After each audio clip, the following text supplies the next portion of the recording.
ஹalleluya ஹalleluya ஹalleluya. கர்த்தருடைய பரிசுத்த நாமத்திற்கு மகிமையும் ஸ்தோத்திரம் உண்டாவதாக. ஆண்டவர் நமக்கு கிருபையும் அருள் பாராட்டினபடினாலே, கிருபை செய்தபடினாலே தேவனாகிய கர்த்தரை தொழுது கொள்வதற்கு, பரிசுத்த ஆராதனையாக அவரை தொழுது கொள்வதற்கு திரும்பவும் எனக்கும் உங்களுக்கும் கூட கர்த்தர் கிருபை அருளி உங்களை என்னையும் தேவ சமூகத்தில் அழைத்துக் கொண்டு வந்தது மாத்திரமல்ல, அவருடைய பரிசுத்த ஆவியை பலமாக நம்மத்திலே அனுப்பி கொடுத்து ஆவியோடு கருத்தோடும் அவரை தொழுது கொள்வதற்கு தேவனாகிய கர்த்தர் தாமே நமக்கு இந்நேரம் மட்டும் கூட இருந்து கிருபை செய்தார். அதற்காக ஆண்டவருக்கு நானும் ஸ்தோத்திரம் செலுத்துகிறேன். இந்த நாளுக்குரிய வார்த்தைகளுக்காக நாட்காலங்களில் நான் காத்திருந்தது உண்டு. தேவனாகிய கர்த்தர் தாமே நல்ல வார்த்தைகளை நமக்கு தரும்படியாக தேவனாகிய கர்த்தர் சித்தம் கொண்டிருக்கிறார். அதற்காக என் ஆண்டவரை நான் ஸ்தோத்திரிக்கிறேன். நீதிமொழிகள் புத்தகத்தில் 23ஆம் அதிகாரத்தில் 18வது வார்த்தையை தேவனாகிய கர்த்தர் தாமே நமக்கு இந்த நாளுக்குரிய வார்த்தையாக தேவனாகிய கர்த்தர் தந்திருக்கிறார். அவைகளை நாம் தியானிப்பதற்கு பரிசுத்த ஆவியானவர் தாமே நமக்கு தயவு செய்வாராக, துணை புரிவாராக. நீதிமொழிகள் 23:18 எடுத்து ஒரு தேவனுடைய பிள்ளை எழுந்து நின்று வாசிக்கலாம். நிச்சயமாகவே முடிவு உண்டு, நிச்சயமாகவே முடிவு உண்டு, உன் நம்பிக்கை வீண் போகாது என்று தேவனாகிய கர்த்தர் தாமே நமக்கு வார்த்தை இருக்கிறார். அந்த வார்த்தைகளை நாம் தியானிக்க போகிறோம். தேவனுடைய பிள்ளைகள் ஜெபத்தோடு கூட நீங்களும் ஆண்டவர் சமூகத்தில் அந்த வார்த்தைகளை கவனித்து கேட்பதற்கு தேவனாகிய கர்த்தர் உங்களுக்கும் அப்படிப்பட்ட நல்ல கிருபையை தேவனாகிய கர்த்தர் தாமே தருவாராக. நீதிமொழிகள் 23:18 நிச்சயமாகவே முடிவு உண்டு, உன் நம்பிக்கை வீண் போகாது என்று எழுதப்பட்டிருக்கிறது. நாம் நம்பிக்கையை விட்டு விடுவோமானால் ஜெபத்தை விட்டு விடுவோம் என்பதுதான் காரியம். நம்பிக்கையை நாம் விட்டு விடுவோம் என்று சொன்னால், நம்பிக்கையை நாம் விட்டு விட்டோம் என்று சொன்னால், எந்த ஒரு காரியத்திலாயிலும் தேவனாகிய கர்த்தர் நமக்கு இப்படி செய்வார் என்கிற ஒரு நம்பிக்கை நமக்குள்ளே தேவனாகிய கர்த்தர் கொடுத்திருப்பார். அந்த நம்பிக்கையை நாம் விட்டு விடுவோம் என்று சொன்னால், நாம் அதற்காக ஜெபிக்கிறதை நாம் என்ன செய்வோம்? விட்டு விடுவோம். நம்பிக்கையை விட்டு விடாமலும் ஜெபத்தை விட்டு விடாமலும் இருக்க நம்பிக்கை ஊட்டுகிறவர் நம்முடைய இறைவன் என்பதை நாம் அனுபவத்தில் அறிகிறோம். அதற்காக நான் ஆண்டவரை நான் ஸ்தோத்திரிக்கிறேன். நாம் நம்பிக்கையை விட்டு விட்டோம் என்றால் ஜெபிக்க மாட்டோம். அப்படி நாம் நம்பிக்கையை விட்டு விடாமலும், நாம் ஜெபத்தை விட்டு விடாமலும், நாம் நம்பிக்கையோடு தொடர்ந்து ஜெபிப்பதற்கும் தேவ சமூகத்தில் அந்த காரியம் நம்முடைய வாழ்க்கையில் சித்திக்கிற வரைக்கும், நாம் கேட்ட காரியம் நமக்கு உண்டாகிற வரைக்கும், நாம் நம்பிக்கையோடு கூட இருக்கிறதுக்கும் ஆண்டவர் நமக்கு நம்பிக்கை ஊட்டுகிறவராக இருக்கிறார் என்பதுதான் இன்றைக்கு கர்த்தர் இந்த வார்த்தை முன்னிட்டு நமக்கு கொடுக்கிற பிரதான காரியமாக இருக்கிறது. அதற்காக என் தேவனாகிய கர்த்தருக்கு நான் நன்றி செலுத்துகிறேன். ஆண்டவர் எப்பொழுதும் நமக்குள்ளே நம்பிக்கை ஊட்டுகிறவராகவே இருக்கிறார். ஹல்லேலூயா. நான் நம்பிக்கை விட்டு விடுவோம், இல்லாவிட்டால் நான் நம்பிக்கை விட்டு விடுவோம். அப்படி நான் நம்பிக்கை விட்டு விடாமல் நான் நம்பிக்கையோடு கூட தேவ சமூகத்தில் இருக்கிறதுக்கு காரணம், அவர் நமக்குள்ளாக இருந்து நம்பிக்கையை ஊட்டிக் கொண்டே இருக்கிறார். அதனால் நான் நம்பிக்கையோடு கூட நாம் தேவ சமூகத்தில் காணப்படுகிறோம். அந்த நம்பிக்கையினால் நாம் என்ன செய்கிறோம்? நம்பிக்கைக்கு ஏதுவில்லாத கால சூழ்நிலையிலும் நாம் நம்பிக்கையோடு தேவ சமூகத்தில் என்ன செய்கிறோம்? ஜெபம் பண்ணி கொண்டிருக்கிறோம். இது தேவனால் உண்டாயிருக்கிறது. அதற்காக நாம் ஆண்டவருக்கு நன்றி செலுத்தலாம். இப்படி ஆண்டவர் பேசிக்கொண்டே இருப்பார். நம்பிக்கை விட்டுபடியாக நாம் நம்பிக்கை விட்டு விடாதபடிக்கு, நாம் நமக்கு நம்பிக்கை விட்டுபடியாக தேவனாகிய கர்த்தர் பேசிக்கொண்டே இருப்பார். நிச்சயமாகவே ஒரு முடிவு உண்டு, ஒரு நம்பிக்கை வீண்பாகாது என்று நம்பிக்கை விட்டுகிற தேவன் நமக்கு இருக்கிறபடினாலே நாம் தேவ சமூகத்தில் நம்பிக்கை விட்டு விடாதபடி நாம் தேவ சமூகத்தில் இருக்கிறோம் என்பதற்காக என் ஆண்டவரை நான் ஸ்தோத்திரிக்கிறேன். பாருங்க, ஒரு காரியமாக நம்ம ஜெபிக்கிறத நிப்பாட்டிட்டோம்னா அந்த காரியத்தை குறித்து நம்பிக்கை நம்மளை விட்டு போயிட்டுன்னு சொல்லி அர்த்தம். அந்த நம்பிக்கை நம்மளை விட்டு போயிட்டு அப்படின்னு சொன்னா நீங்க அதுக்கப்புறம் அந்த காரியத்தை குறித்து ஜெபிக்க மாட்டீங்க. ஜெபிக்கிறதுக்கு மனசு வராது, வாயும் வராது. அது இனிமே எங்க நடக்கும் போது அது அவ்வளவுதான் அப்படின்னு ஒரு நிலைக்கு என்ன செய்து விடும்? நாம் தள்ளப்பட்டு போய்விடுவோம். அப்படி நாம் தள்ளப்பட்டு போகாமல் இருக்க வேண்டும் என்று சொன்னால் அந்த நம்பிக்கையை நமக்குள்ள தொடர்ந்து ஆண்டவர் என்ன செய்ய வேண்டியிருக்கு? உண்டாக்க வேண்டியது இருக்கிறது, உறுதிப்படுத்த வேண்டியது இருக்கிறது, நம்பிக்கை ஊட்ட வேண்டியது இருக்கிறது. அப்படி ஒரு நம்பிக்கை ஊட்டுகிறதால்தான் நம்ப முடியாத காலங்களிலும் நம்ப வேண்டியவர்களை நான் நம்புகிறோம். கண்டிப்பாக நம்முடைய நம்பிக்கை வீண் போகாது. அதற்காக என் ஆண்டவரை நான் சோத்திருக்கிறேன். சங்கீதம் 62:5 வாசித்து பாருங்க. நான் நம்புகிறது அவராலே வரும் என்று பக்தன் அங்கே சொல்லி இருக்கிறார். அப்படி நம்பிக்கையோடு கூட காணப்பட்டார். நாம் நம்புகிறது அவராலே வரும் என்கிற நம்பிக்கையோடு நாம் என்ன செய்யணும்? தேவ சமூகத்திலே காணப்பட வேண்டும். நிச்சயமாக நாம் நம்புகிறது அவராலே நமக்கு லபிக்கும், நமக்கு வரும் என்று கர்த்தர் இன்றைக்கு நமக்கு ஆலோசனையாக சொல்லுகிறதுக்காக நாம் தேவனாய் கர்த்தரை நாம் சோத்திரிப்போமாக. சங்கீதம் 62:5 வசனத்தை ஒரு தேவனுக்குள்ள எடுத்து வாசிக்கலாம். சங்கீதம் 62:5. என் ஆத்துமாவே தேவனை நோக்கி அமர்ந்திரு. என் ஆத்துமாவே தேவனை நோக்கி அமர்ந்திரு. நான் நம்புகிறது அவராலே வரும். ஆமா, இப்படி தேவனை நோக்கி நாம் அமர்ந்திருக்க வேண்டும். ஜெபித்துக் கொண்டே இருக்க வேண்டும். ஒவ்வொரு காரியமாக தேவனாய கர்த்தர் அவருடைய வார்த்தைகளுக்காக அவர் நம்மோடு பேசுற ஒரு காரியத்திற்காக நான் நம்பிக்கையோடு தேவ சமூகத்தில் காணப்பட வேண்டும், இருக்க வேண்டும், அமர்ந்திருக்க வேண்டும் என்று சொன்னால் அந்த நம்பிக்கை நமக்குள்ள இருக்க வேண்டும், தொடர்ந்து காணப்பட வேண்டும். அது காணப்படுவதற்கு அவர் நமக்கு நம்பிக்கை ஊட்டுகிற தேவனாக இருக்கிறார் என்பதுதான் நமக்கு கிடைத்த ஒரு பெரிய என்ன செய்கிறது வாக்கியமா இருக்கிறது. அப்படி நம்பிக்கை ஊட்டிக்கிட்டே இருப்பார்கள் இருந்து அப்படி நம்பிக்கை ஊட்டுகிறதுனால் நாம் நம்புகிறோம். அவர் சொன்னதை செய்வார் என்று நம்புகிறோம். நாம் எதிர்பார்க்கிறது தருவார் என்று நிச்சயமாகவே தருவார் என்று நாம் என்ன செய்ய முடிகிறது? நாம் நம்புகிறோம். அப்படி நம்புகிற நம்பிக்கையினாலே நாம் தொடர்ந்து என்ன செய்கிறோம்? தேவ சமூகத்திலே நாம் காத்திருக்கிறோம். இந்த வார்த்தையின்படி என்று சொல்லி பார்க்கிறோம். சங்கீதம் 62:8 கூட நீங்க வாசிக்கலாம். வாசிங்க. அப்பா, ஜனங்களே எக்காலத்திலும் அவரை நம்புங்கள். ஜனங்களே எக்காலத்திலும் அவரை நம்புங்கள். அவருடைய வார்த்தையை நம்புங்கள். அவர் சொன்ன அவருடைய அருள் வார்த்தையை நம்புங்கள். அவர் சமூகத்தில் உங்கள் இருதயத்தை ஊற்றி விடுங்கள். அவர் சமூகத்தில் உங்கள் இருதயங்களை ஊற்றி விடுங்கள். ஆமா, அவர் சொன்ன காரியத்தை, அவர் சொன்ன வார்த்தையை, நமக்கு சேவை என்று சொன்னதை, அதை நாம் செவித்து கேட்டுக்கொண்டிருந்ததான காரியங்களை, கேட்டுக்கொண்டிருக்கிறதான காரியங்களை, அது என்னவாக இருக்கட்டும், அதை தருவார் என்கிற நம்பிக்கையோடு எல்லா காலத்திலும் அதை நம்பணும். அப்படி நம்புறதுங்கிறது சில நேரங்களில் நம்முடைய காரியமாக இருக்காது, இருக்க முடியாது. ஏன்னா இப்ப நம்ப முடியலையே, நம்ப முடியாத ஒரு காலகட்டத்துக்குள்ளாக நம்ம இருக்கிறோமே. தப்பி விளைவோம் நம்பிக்கை ஒருவேளை உங்களுக்கு இல்லாம இருக்கலாம். ஆனாலும் ஒரு நம்பிக்கையை உங்களுக்குள்ள ஊட்டுகிற ஒரு காரியத்தை நம்ம பார்க்க வேண்டியது இருக்கிறது. அப்படி நம்பிக்கை ஊட்டுகிற தேவன் நமக்குள்ள அந்த நம்பிக்கையை ஊட்டிக்கொண்டே இருக்க வேண்டியது அவசியமா இருக்கிறது. அப்பொழுது நம்ம முகடாத காலத்திலும் சூழ்நிலையிலும் நம்ம நம்ப முடியும். அப்படி நம்பினாதான் நம்ம ஜெபிக்க முடியும். இல்லைன்னா நம்ம ஜெபிக்க மாட்டோம். அது நடக்காத ஒரு முடிவுக்கு வந்து ஜெபத்தை விட்டுருவோம்.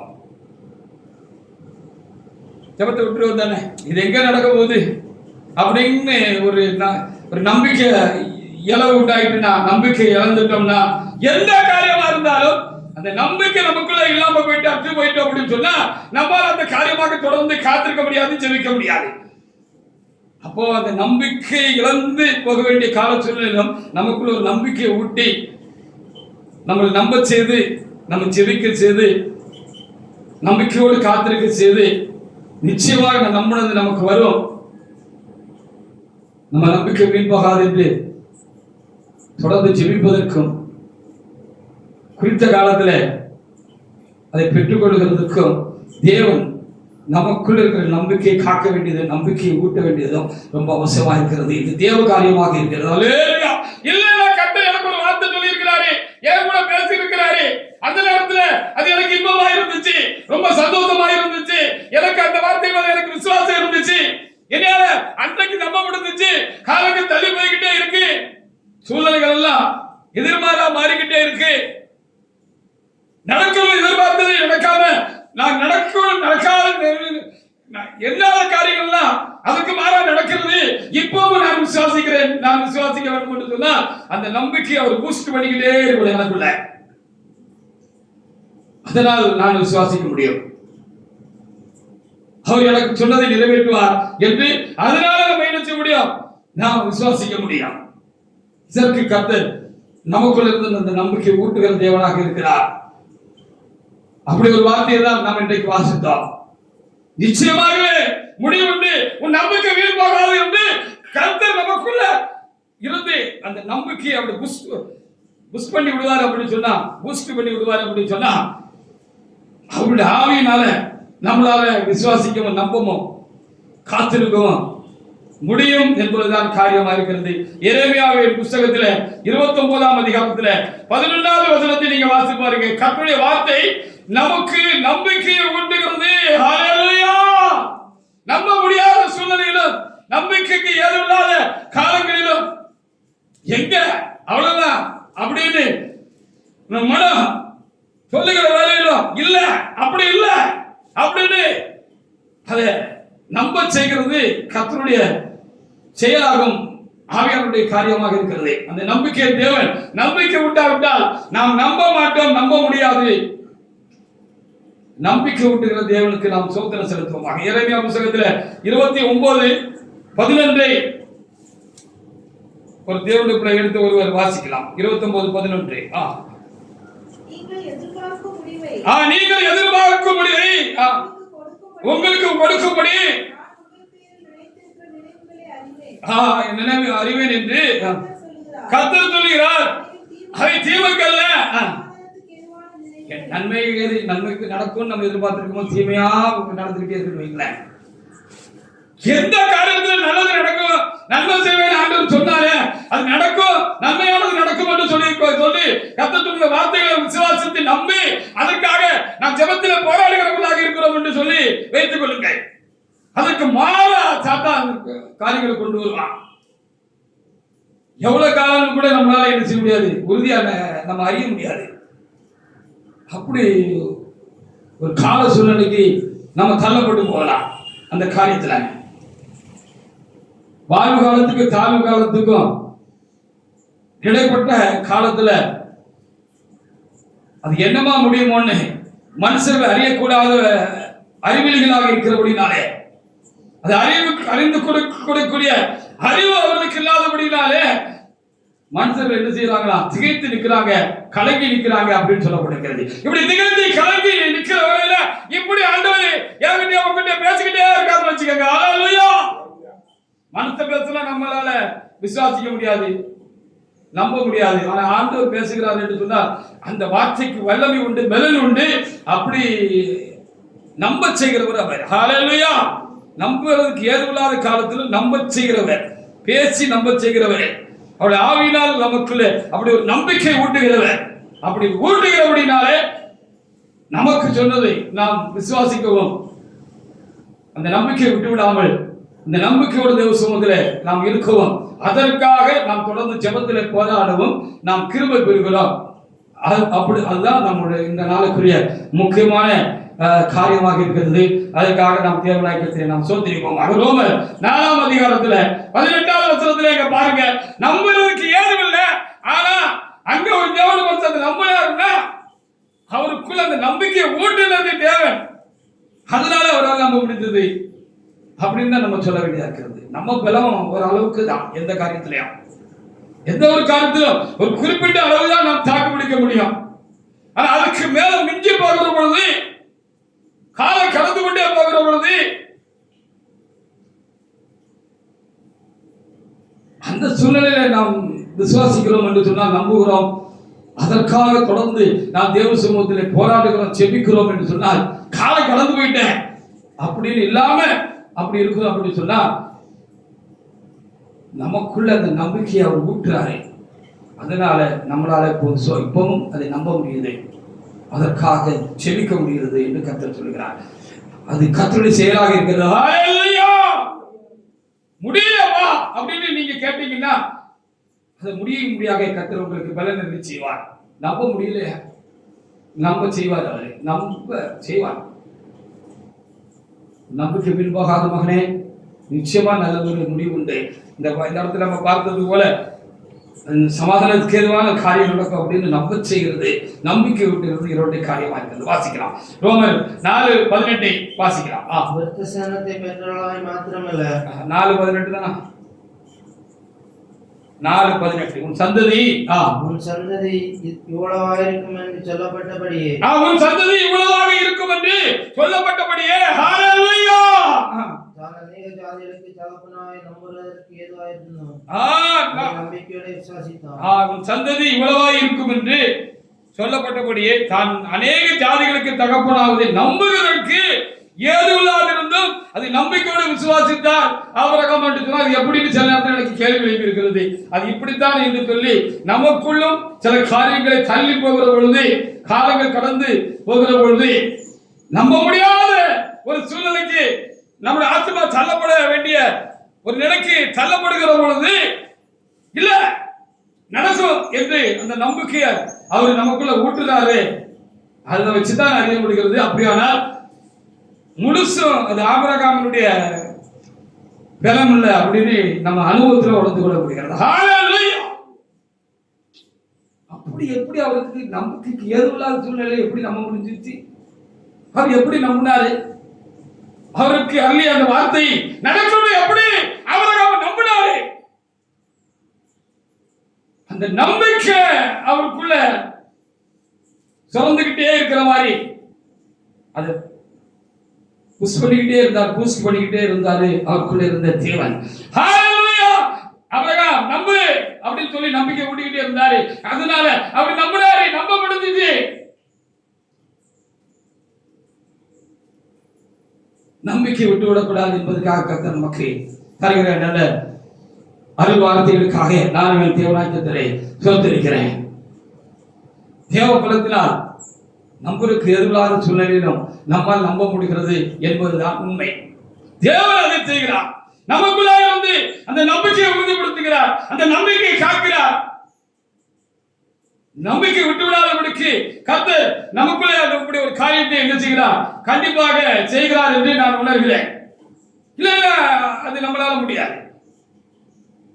அதற்காக நாம் ஆண்டவருக்கு கோடி நன்றி செலுத்தினார். நம்பிக்கை விட்டுட்டீங்கன்னு ஜெபிக்க மாட்டீங்க தானே, கேள்விகள் கொடுக்கப்படும் சொல்லியிருக்கு. கேட்கிறத விட்டுட்டா நம்ம அந்த காரியமா நாம் பெற்றுக்கொள்ள வேண்டிய ஆசீர்வாதத்தை பெற்றுக்கொள்ள முடியாது. நீங்க வியாதியா இருக்கிறீங்க, இந்த வியாதி நம்மளை விட்டு போகாது, இந்த போராட்டம் நம்மளை விட்டு போகாது, இந்த பிரச்சனை நம்மளை விட்டு போகாது அப்படின்னு நீங்க நம்பிக்கை வந்துட்டேன்னு வைங்க, அதுக்கப்புறம் நீங்க ஜெபிக்க முடியாது, உங்களால ஜெபம் பண்ண முடியாது. அப்படிப்பட்ட சூழ்நிலையில மறுபடியும் நம்ம நிமிர்ந்து நிற்கிறோம். நமக்குள்ள ஒரு நம்பிக்கையை கர்த்தர் உண்டாக்குகிறார். அதுக்கு ஏதுவான ஒரு காரியத்தை நமக்குள்ள செய்கிறார். ஒரு காரியம் நமக்குள்ள நிரப்பிக்கப்படுகிறது அப்படின்னு சொன்னா அது நம்பிக்கையூட்டு இறைவனுடைய செயல் என்று சொல்லி நாம் அறிந்து கொள்ள வேண்டாம். இல்லைன்னா யாராலே ஆபிரகாமா இருக்கட்டும், எந்த ஒரு பெரிய பரிசுத்தவானா இருக்கட்டும், நானா இருக்கட்டும், நீங்களா இருக்கட்டும், இந்த நம்பிக்கை அவர் நமக்குள்ளாக பலப்படுத்தி அதை பூஸ்ட் பண்ணிக்கிட்டே இல்லாம இருந்தார்னா, அந்த நம்பிக்கை விட்டு அந்த செயல் அவர் செய்யாம இருந்தார்னு சொன்னா நம்மளால முடியாது. ஹல்லேலூயா! அதை நாம் ஒரு வார்த்தையை படிக்கிற பொழுது மாத்திரமல்ல, படிக்கிற பொழுது 1000 கேள்விகள் நமக்கு வரும் ஆவிக்குரிய வாழ்க்கையில. அப்படியே இந்த வார்த்தை ஆபிரகாமே இந்த வார்த்தையும் நான் வாசிக்கிற பொழுது எனக்கு கூட அப்படி பல வேளைகளில் அது எப்படி முடிந்தது, அவரால் நம்புறது கேள்வில எப்படி நம்பினாரு? நம்ப கூடிய கிருபை அவரை கொடுத்திருக்கிறாருன்னு நம்மளும் அந்த நிலைக்கு தள்ளப்படுகிற பொழுது, அப்படி ஒரு சூழ்நிலை நம்முடைய வாழ்க்கையில கடந்து போகிற பொழுதுதான், அல்லது சூழ்நிலையை நாம் கடந்து போகிற பொழுதுதான் இது தேவனால் நமக்குள் உண்டாயிருக்கிறது என்று நாம் அறிந்து நம்முடைய சிறந்தாழ்த்தி அவரை நாம் என்ன செய்வது படித்துக் கொள்ள முடிகிறது. ஹல்லேலூயா! இல்லைன்னா நம்ப முடியாது. நம்பிக்கையோட தேவன் நமக்குள்ளே உண்டு. அவர் நம்முடைய நம்பிக்கையை வர்த்திக்க செய்வரும் பெருக செய்வருமாக இருக்கிறார். அதற்காக என் ஆண்டவருக்கு நான் அதிகமாக நான் சோத்திரம் செலுத்துகிறேன். அவர் நம்மை நம்ப செய்கிற தேவன். 2 நாளாகத்துல 20 நீங்க வாசித்து பாருங்க. நம்புறதுக்கு ஏதுமில்லை அங்கேயும், ஆனா நம்பினாங்க. கண்டிப்பாக அந்த பெருங்கூட்டத்தை நாம் எதிர்கொண்டு நாம் ஜெயிக்க முடியாது. ஆனால் எப்படி என்று நவசமூகத்தில் அவர்கள் தங்களை காலத்தை உபாசித்து ஜெபித்த பொழுது அங்கே என்ன உண்டாயிற்று சொல்லி பார்க்கிற பொழுது அங்கே தீர்க்கதரிசிகள் வாயிலே கர்த்தர் வார்த்தைகளை நம்பிக்கையோட்டு வார்த்தைகளை தீர்க்கதரிசிகளை நம்புங்கள், தீர்க்கதரிசி வார்த்தைகளை நம்புங்கள் என்று சொல்லி நம்புங்கள் என்று சொன்ன தேவன் நம்பிக்கை ஊட்டினார்கள். அந்த அவங்க நம்பினாங்க. அப்படின்னு அங்கே நம்ம பார்க்கலாம். வாசிக்கலாம் 2 நாளாகமம் 20 ஒரு தேவனுக்குள்ள எடுத்து வாசிக்கலாம். அவர்கள் அதிகாரம் எழுந்திருந்து ஆமா, அவர்கள் அதிகாரம் எழுந்திருந்து யெகோவாவின் வனாந்தரத்துக்கு புறப்பட்டு போனார்கள். வனாந்தரத்துக்கு புறப்பட்டு போனார்கள். நம்பிக்கையினாலே வந்து கடந்து போனார்கள். ஆண்டவர் அந்த நம்பிக்கை அவங்களுக்குள்ள கொடுத்ததுனால அவங்க நம்பி கடந்து போனாங்க. ஆண்டவரால அந்த அவங்களால நம்ப முடிஞ்சிச்சு. கண்டிப்பா அந்த பெரிய கூட்டத்தை நம்ம மேற்கொண்டலாம், ஜெயிச்சிடலாம் அப்படிங்கிற நம்பிக்கை அவங்களுக்கு உண்டாச்சு. வாசிக்கலாம். புறப்படுகையில் யோசபாத் நின்று யூதா எருசலேமின் குடிகளே, கேளுங்கள், உங்கள் தேவனாய கர்த்தரை நம்புங்கள், அப்பொழுது நிலைப்படுவீர்கள். அவருடைய தீர்க்கதரிசிகளை நம்புங்கள், அப்பொழுது சித்தி பெறுவீர்கள் என்றான் சொல்லி பார்க்க முடிகிறது. அந்த தீர்க்கதரிசிகள் வார்த்தை, நம்பிக்கை ஒட்டுகிற வார்த்தை, நம்பிக்கையை அந்த யோசபாத்தின் ராஜாவுக்குள்ளே அது உண்டாக்கிட்டு, அந்த நம்பிக்கை உண்டாக்கிட்டு அது ரொம்ப கலங்கி போயிருந்தாரு. கஷ்டம்தான். இவ்வளவு பெரிய கூட்டத்திற்கு சின்ன படையை வச்சுக்கிட்டு எப்படி போய் நம்ம ஜெயிக்க போகிறோம், கண்டிப்பாக முடியாது என்ற நம்பிக்கை இல்லாம தான் இருந்தாரு. ஆனால் தேவ சமூகத்திலிருந்து நம்பிக்கை விட்டுபடியான வார்த்தை வந்த பொழுது அந்த வார்த்தை இவருக்குள்ள கிரியை செய்தது. ஹல்லேலூயா! கர்த்தர் ஒரு வார்த்தை சொல்லுறாரு, நம்ப முடியாத சொல்லுகிறாரு சொன்னா அந்த நம்பிக்கை நமக்குள்ளே அவரால் உண்டாகிறது. ஆனபடினால் நாம் நம்புகிறோம், இல்லாவிட்டால் நம்மால் நம்ப முடியாது, தொடர்ந்து செயல்பட முடியாது. ஜெபிக்கிறது மாத்திரமல்ல, தொடர்ந்து நாம் செயல்பட முடியாது, நிற்க முடியாது, நாம் விட்டு விடுவோம். தெரியலனே 22 கூட வாசி பாருங்க. அவர்கள் பாடி துதி செய்ய தொடங்கின பொழுது ஆமா ஆமா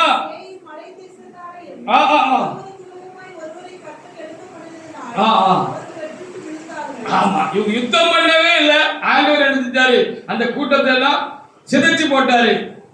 ஒருவருமாக அவர்களுக்குள்ள ஒரு காரியம் உண்டாகி இந்த யூதா ஜனங்களுக்கு விரோதமாக யோசபாத்திருக்கிறார் அந்த ராஜாவுக்கு விரோதமாக வந்தவர்களுக்குள்ளே அவங்களுக்குள்ளே அடித்தடி உண்டாயிட்டு ஒருத்தர் அடிச்சு ஒருத்தர் வெட்டிக்கிட்டு செத்துட்டான். இவங்களுக்கு வேலையெல்லாம் போயிட்டு. ஹல்லேலூயா!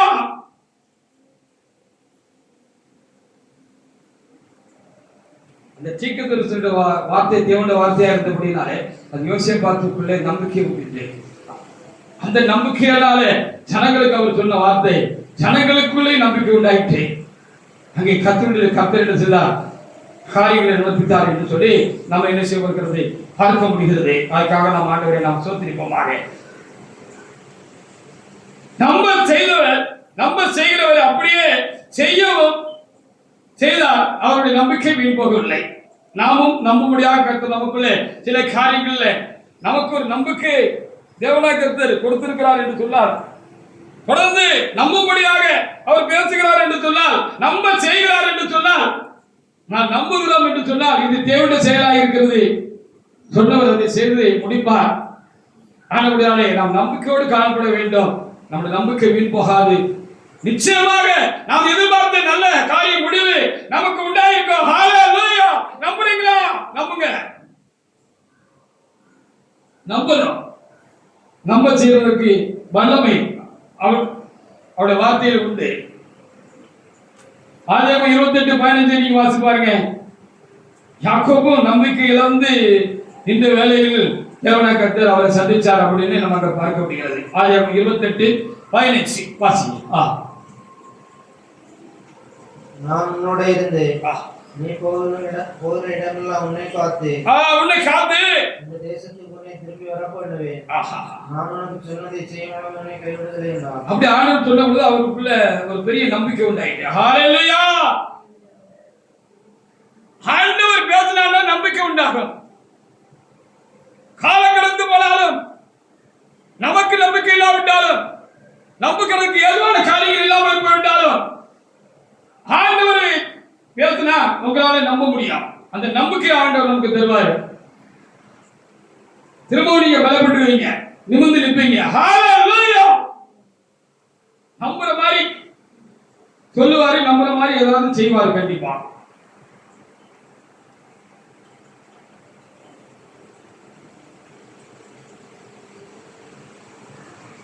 சிறிய தேசத்து லாபாரணத்துல பெண்ணு கட்டுறதுக்காக போன காரியம் முன்னால் எழுதப்பட்டிருக்கிறது.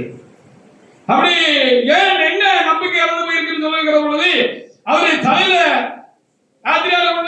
ஒரு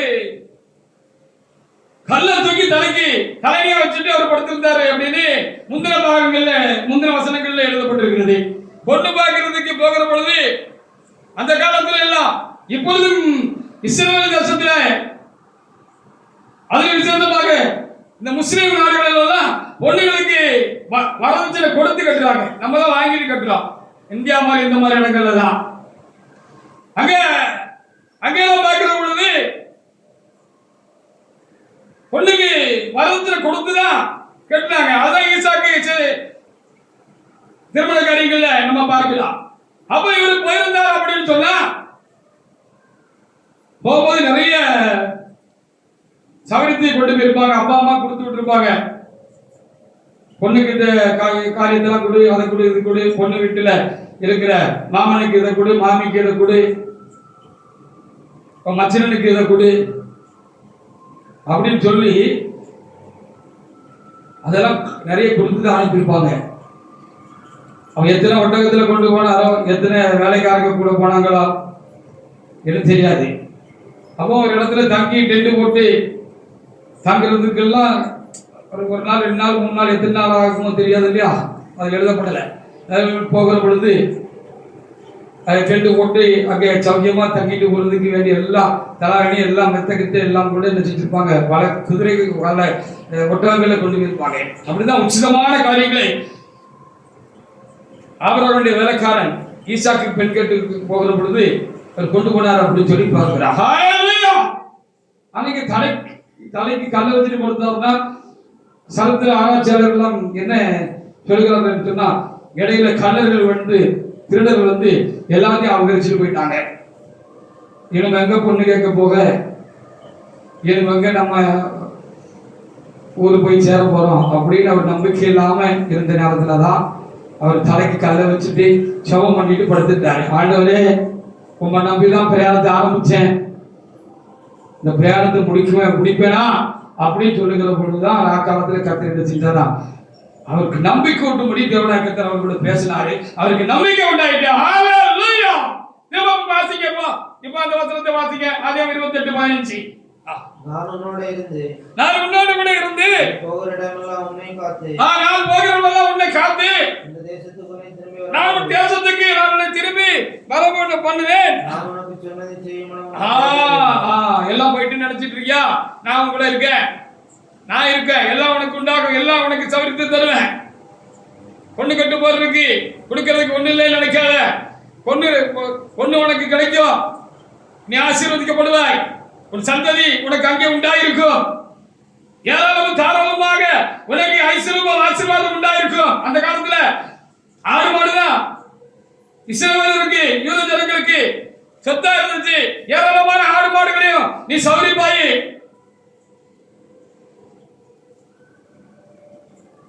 மனிதர்களையும் நிறைய சம்பாத்தியம் பண்ணுவேன், உன் கற்ப பிறப்பு ஏராளமும் தாராளமா இருக்கும் அப்படின்னு நம்பிக்கை ஊட்டின பொழுது அது தேவன் பேசினபடினாலே அவருக்கு நம்பிக்கை உண்டாயிட்டு. ஹல்லேலூயா. கோரியானத்துல நம்பிக்கை சிதைக்கும்படியாக நம்பிக்கை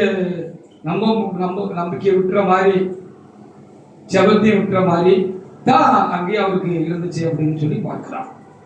நிறைய ஏமாற்றங்கள், நம்ப முடியாத காரியங்கள், ஆண்டவர் சொன்னதுக்கு மாறான காரியங்கள், எதிரியான காரியங்கள் அங்க போற இடத்துல லாபான் வீட்டுல அவருக்கு உண்டாயிட்டு.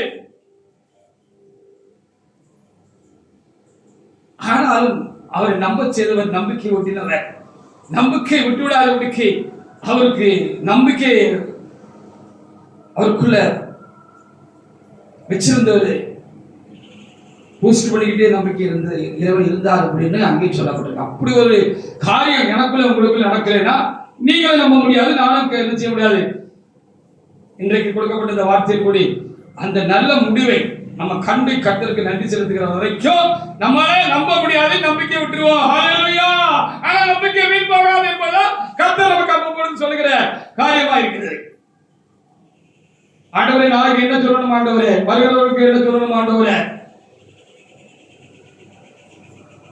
எனக்கு சிறந்து என்ன ஆண்டவரே சொல்றீங்க அப்படின்னு சொல்லி ராக்காக்களை காத்திருந்த ஒரு 11 மணி வரைக்கும் இருந்து செவம் பண்ணிட்டு திரும்ப படைக்கு கலந்து போனேன். எப்போ தூங்கினேன்னு எனக்கு தெரியாது. ஆனால் மனம் சோதனை பண்ணிக்கொண்டே இருந்தது. நானும் நித்திரையா இருந்தேன், என் ஆத்மாவோ விழித்திருந்தது என்று பக்தனாக தாவீது சொன்னது போல நான் தூங்கினதா தூங்கலையான்னு எனக்கு தெரியாது. ஆனால் என் ஆத்மா விழித்திருந்தது, நான் ஜெபித்துக் கொண்டே இருந்தேன். நாளைக்கு என்ன சொல்லணும் ஆண்டவரே வருகிறவங்களுக்கு, எனக்கு சாத்தி என்ன வச்சிருக்கிறீங்க, நான் என்ன சொல்லணும் நாளைக்கு, எனக்கு என்ன இருக்கு அப்படின்னு நான் தேவ சமூகத்துல என் மனம் தூங்கவில்லை. என் சரீரம் வேணா கொஞ்ச நேரம் தூங்கி இருக்கா, அது விடுத்திருந்ததை நான் உணர்கிறேன். திடீர்னு 2 மணி இருக்கும், எனக்கு டக்குன்னு ஒரு விழிப்பு சரீரத்திலே வந்துச்சு, எனக்குள்ளே ஆத்மாவே வந்துச்சு. அப்பொழுது ஆண்டவரை என்ன வச்சிருக்கீங்க திரும்ப நான் கேட்க ஆரம்பிச்சேன். அப்பொழுதுதான் கர்த்தர் இந்த வார்த்தை எனக்கு சொன்னார், நிச்சயமாகவே முடிவுண்டு உன் நம்பிக்கை வீண் போகாது அப்படின்னு சொன்னார். ஹல்லேலூயா. அந்த நம்பிக்கையை கொஞ்சம் உறுதிப்படுத்துற மாதிரி இந்த ஆராதனையிலும் சில காரியங்களை கர்த்தர் செய்திருந்ததை நான் ஆராதனைக்கு வருவதற்கு முன்னாவே காமிச்சு ஆண்டவரை செஞ்சுட்டாரு. நிச்சயமாக கர்த்தர் நம்புகிறது, கர்த்தருடைய வார்த்தையை நம்புகிறது வீணான காரியங்கள அப்படிங்கிறத கர்த்தர் எனக்குள்ள கொஞ்சம் பூஸ்ட் பண்றது நானும் உணர முடிந்தது. ஹல்லேலூயா. இப்படி இந்த காரியத்துக்கு மாத்திரமல்ல, இந்த நாளுக்குரிய காரியத்துக்கு மாத்திரமல்ல, கர்த்தர் எனக்கு வாக்குகள் இருக்கிறார வாக்குத்தத்தமாக சொல்லுகிற காரியங்கள் எல்லாம் இன்றைக்கு வரைக்கும் அதுக்கு மாறான சூழ்நிலையிலும் அதற்கு ஏதுவில்லாத இந்த கால சூழ்நிலைகளும் காலம் கடந்து போய்விட்டது என்று எல்லாரும் விசுவாசத்தை விட்டு போய்விட்டார்கள். நான் விசுவாசத்தை விட்டு விடாதபடி, நம்பிக்கையை விட்டு விடாதபடிக்கு நான் இன்றைக்கும் நான் நம்புகிறேன், விசுவாசிக்கிறேன் என்று சொன்னால் அது எப்படி என்ற கேள்வி எனக்கு சில நேரங்களில் வருகிறது உண்டு. இன்றைக்கு நான் உணர்கிறேன், அந்த நம்பிக்கை எனக்குள்ளாக இருக்கிறது என்று சொன்னால் அது கர்த்தருடைய செயல் என்று நான் பார்க்கிறேன். அப்படி அவர் எனக்குள்ளாக அந்த நம்பிக்கையை விற்றாதபடி என்ன பலப்படுத்தி வைக்கலன்னு சொன்னா நானும் நம்பிக்கை விட்டுருப்பேன், ஜபத்தை விட்டுருப்பேன், விட்டுட்டு ஓடி இருப்பேன். ஹல்லேலூயா. கர்த்தர் யாருக்கு வாக்களிக்கிறாரோ, யாரை நம்ப செய்கிறாரோ, யாரிடம் தம்முடைய வார்த்தையை குறித்து பேசுகிறாரோ, அதை குறித்து நம்பிக்கை விட்டுகிறாரோ, அப்படிப்பட்ட காரியங்களை அது நடக்கிற வரைக்கும், நீங்க யாக்கோபுக்கு சொன்னது போல நடக்கிற வரைக்கும் அவர் என்ன செய்ய மாட்டாரு, அந்த நம்பிக்கை இழந்து போகிறதுக்கு, அந்த நம்பிக்கையுடைய வார்த்தையை விட்டு விடுகிறதுக்கு கர்த்தர் விடமாட்டார். அவர் உதவி செஞ்சுக்கிட்டே இருப்பாரு. அப்படித்தான் அங்க யாக்கோபுக்கும் நடந்ததாக நம்ம என்ன செய்ய முடிகிறது பார்க்க முடியல. ஆதியாகமம் 31 41 42 வசனங்களை வாசிங்க.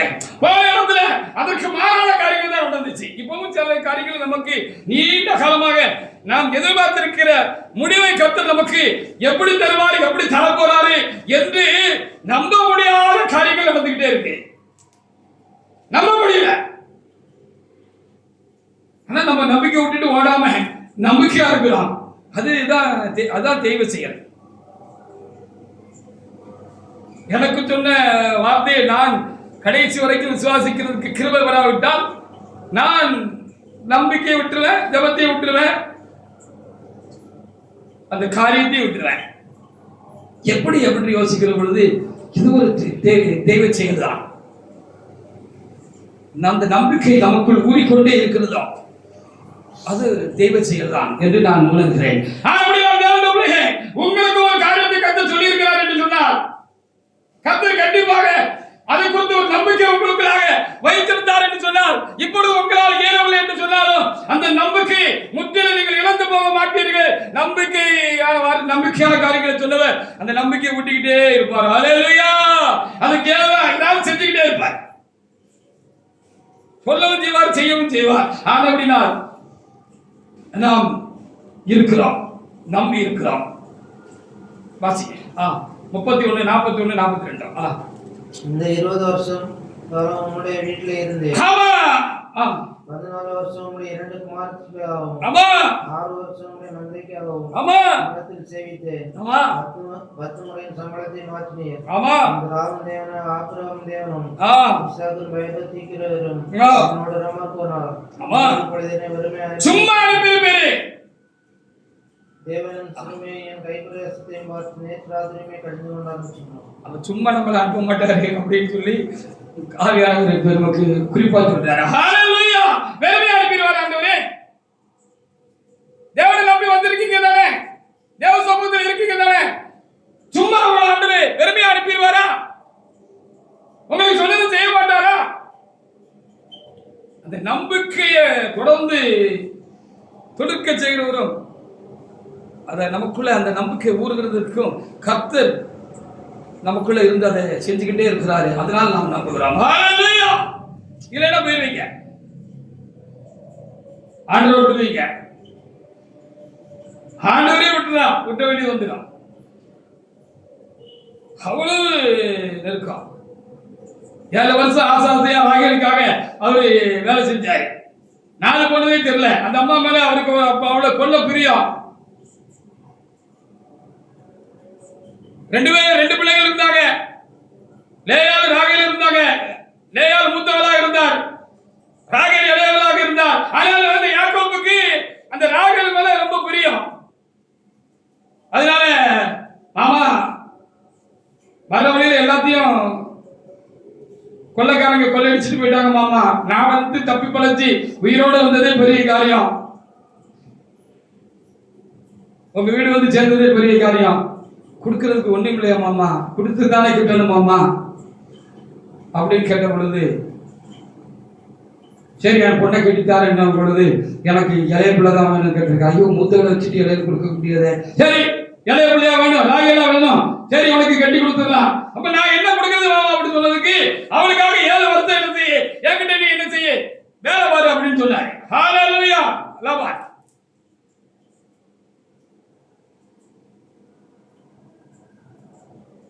7 வருஷம் வேலை செஞ்சுட்டு மாமான்னு ஓடி வந்தாரு. பொண்ணை கட்டித்தாங்க மாமா அப்படின்னு ஓடி வந்தா, பொண்ணை கட்டித்தாருன்னு சொல்லிட்டு அவரு ராகேலுக்காக இவ்வளவு தூரம் வேகமா வேலை செஞ்சிருந்தாரு. 7 வருஷம் லேயால அவர் கல்யாணம் கட்டி வச்சுட்டாரு. இந்த முஸ்லிம் கல்யாணம் தான் நீங்க பார்த்துருக்கிறீங்களா? கல்யாணம் முடிஞ்சு ஒரு குறிப்பிட்ட நேரம் வரைக்கும் அந்த அந்த பர்தா மாதிரி முகத்தில் போட்டிருப்பாங்க. அந்த சடங்குகள்லாம் முடிகிற வரைக்கும் அந்த பொண்ணுக்கு பர்தா போட்டிருப்பாங்க, பூலே பர்தா போட்டிருப்பாங்க. நான் சில இடங்கள் எல்லாம் பார்த்துருக்கிறேன் முஸ்லிம் கல்யாணங்கள்ல. பர்தா போட்டு முன்னாடி எழுதிவாங்க, இவ்வளவு தூரத்துக்கு பூவிலே அப்படி சரஞ்சரமா போட்டு பர்தா போட்டிருப்பாங்க. பொண்ணு முகத்தை கல்யாணம் முடிகிற வரைக்கும் பார்க்க முடியாது. இவருக்கு அதுல கல்யாணம் முடிஞ்ச வரைக்கும் அந்த பர்தாவை நீக்கிற போல இருக்கு. மாப்பிள்ள இப்ப இல்ல, இன்னும் சில சடங்குகள் இருக்கு அப்படின்னு வச்சுட்டு விட்டுட்டாங்க. கடைசியில இரவுக்கு அப்புறம் தான் தெரிஞ்சிருக்கு அம்மா யாரு அப்படின்னு. ராகேலுக்காக வேலை செஞ்சோம், மாமா ஏமாத்தி கட்டிட்டாரு பாத்தீங்களா? ஏற்கு மாற நடந்துச்சு. நம்ம வாழ்க்கையிலும் நம்பிக்கை விட்டு வார்த்தைகளை கத்த நமக்கு தந்திருந்தா, வாக்கு தத்தங்களை தந்திருந்தா, அவர் வார்த்தைகளாக இருந்தா அதுக்கு மாறா ஏற்கு மாறா நடக்கு. ஹalleluya. அதுக்கு கால அவகாசம் இல்லை. இங்க பாருங்க 20 வருஷம்னு சொல்லியிருக்காரு. அப்பா 20 வருஷம். ஆனால் ஆண்டவர் அந்த நம்பிக்கையை ஊட்டிக்கிட்டே இருந்தார், பூஸ்ட் பண்ணிக்கிட்டே இருந்தார். ஹalleluya. 10 முறை சம்பளத்தை மாத்தினாரு.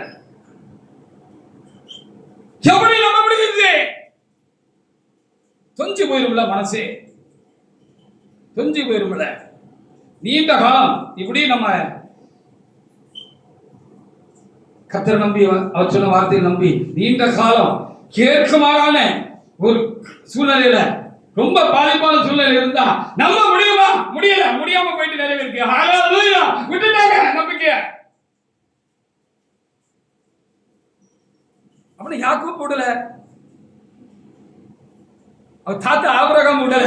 அவருக்குள்ள எப்படி இந்த நம்பிக்கைன்னா, ஒத்துக்கிட வேண்டியது இருக்கு. அது தேவனால் ஆயிடுச்சு. ஹல்லேலூயா. அது தேவனால் ஆகும். ஆகணும். இல்லைன்னா ஒருத்தரால நம்ப முடியாது. அதற்காக ஜெபிக்க முடியாது. ஹல்லேலூயா.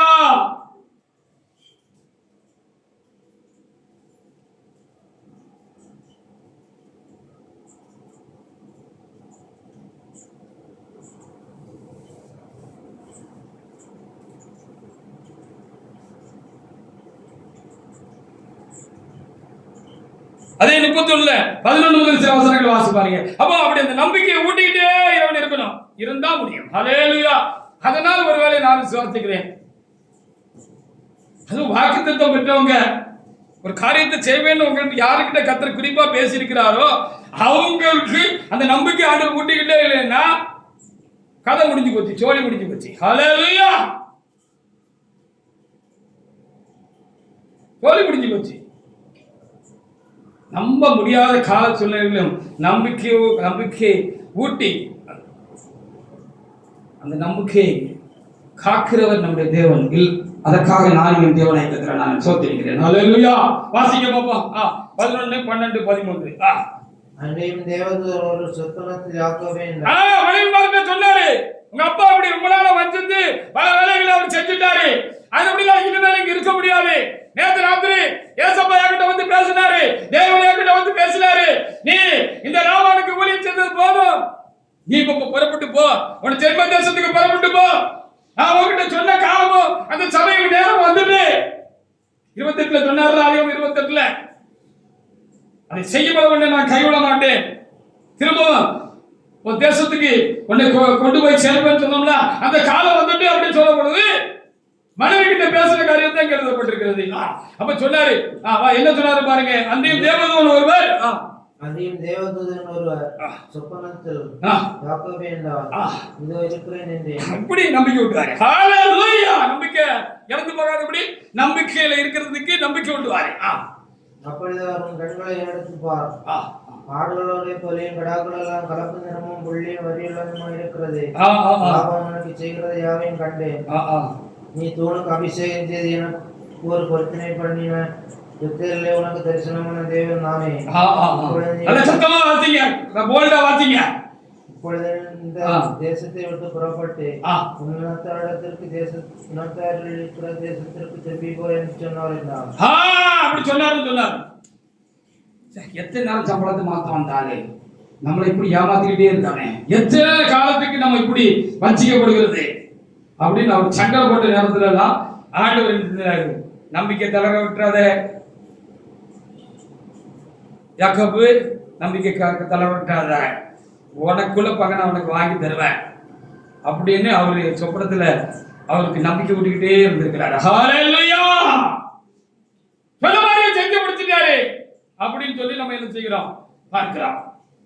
அப்படி கலந்து போனாரு. ஏசாக எதிர்த்து வந்த பொழுதும் இவ்வளவு தூரம் செஞ்ச கர்த்தர் இதே செஞ்சிருவாருங்கிற நம்பிக்கையை அவருக்குள்ள கர்த்தர் வச்சிருந்ததுனால அந்த நம்பிக்கையினால அவர் தேவ சமூகத்தில் என்ன செஞ்சார், எல்லாத்தையும் முன்னால ஆற்றை கடக்க பண்ணிட்டு ஆற்றுக்கு இப்புறத்துல அவர் என்ன செஞ்சாரு, நம்பிக்கையோடு என்ன செஞ்சாரு, நீர் ஆசீர்வதித்தால் உண்மை போக விட மாட்டேன்னு என்ன செஞ்சாரு, இவ்வளவு செஞ்சவர் மிச்சத்தையும் செஞ்சு முடிச்சு ஏசான் கைக்கு என்னை தப்பு வச்சு ஹல்லேலூயா என்ன கொண்டு போய் சொன்ன மாதிரி என்ன செஞ்சிடும், எங்க அப்பா கிட்ட கொண்டு விட்டுரும் அப்படின்னு நம்பிக்கையினால அவரு ஜெபம் பண்ணாரு. நம்பிக்கை போயிட்டுல நீங்க ஜெபிக்க மாட்டீங்க. எந்த விஷயத்துல உங்களுக்கு நம்பிக்கை இல்லாமல் போகிறதோ அந்த காரியமாக நீங்கள் திரும்ப ஜெபிக்க மாட்டீர்கள். ஜெபிக்கிறதுக்கு வாய் வராது, மனசு இடம் கொடுக்காது. ஹல்லேலூயா. இல்லது ஒப்புக்கு பேருக்கு யாருக்காகவோ யாரை திருப்திப்படுத்துறதுக்காகவோ மட்டுமே உங்களால் ஜெபிக்க முடியும். உங்கள் நம்பிக்கையில நீங்கள் உறுதியா இருக்க முடியாது. நம்பிக்கையை விட்டு விடுவீர்கள், காரியத்தை விட்டு விடுவீர்கள், நீங்கள் போய்விடுவீர்கள், இருக்க முடியாது உங்களால். ஹல்லேலூயா.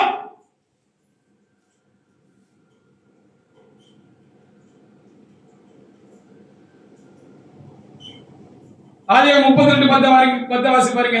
மறுபடியும் ஈசாக்க போய் அவர் பார்த்தார், ஜென்ம தேசத்துக்கு போனார், ஈசாக்க போய் பார்த்தார் என்று சாரி அது ஆதியாகமம் 35:27 வாசி பாருங்க.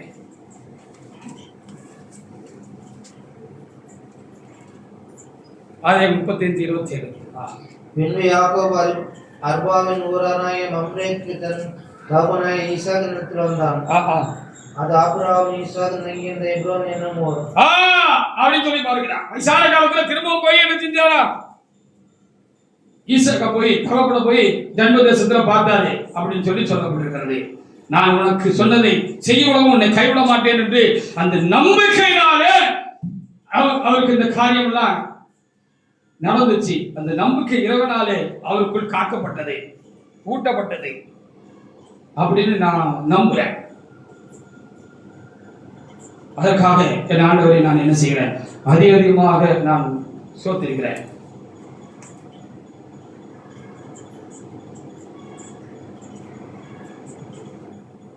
பேதுருவை ஆண்டவர் சந்தித்த விதம் மத்திய 4:18 எழுதப்பட்டிருக்கிறது. ஆண்டவர் பேதுருவை சந்தித்தாரு. அவர் இறைவனை அறியாதவராக இருந்தார். அவர் இயேசுவை அறியாதவராக இருந்தார். இயேசு யார் என்று அறியாதவராக இருந்தார். அவருக்குள்ள அவர் தெரிஞ்சு கொண்டாரு. தம்மை பின்பற்றுகிறதற்கு, தம்முடைய வேலையை ஊழியத்தை செய்வதற்கு தேவனாக கர்த்தர் பேதுருவை முன்தெரிந்து வச்சிருந்தாரு. அப்படிதான் ஒரு இடத்துல சொல்லுகிறாரு, நீங்கள் என்னை தெரிந்து கொள்ளவில்லை, நான் உங்களை தெரிந்து கொண்டேன் என்று சொல்லுகிறார்.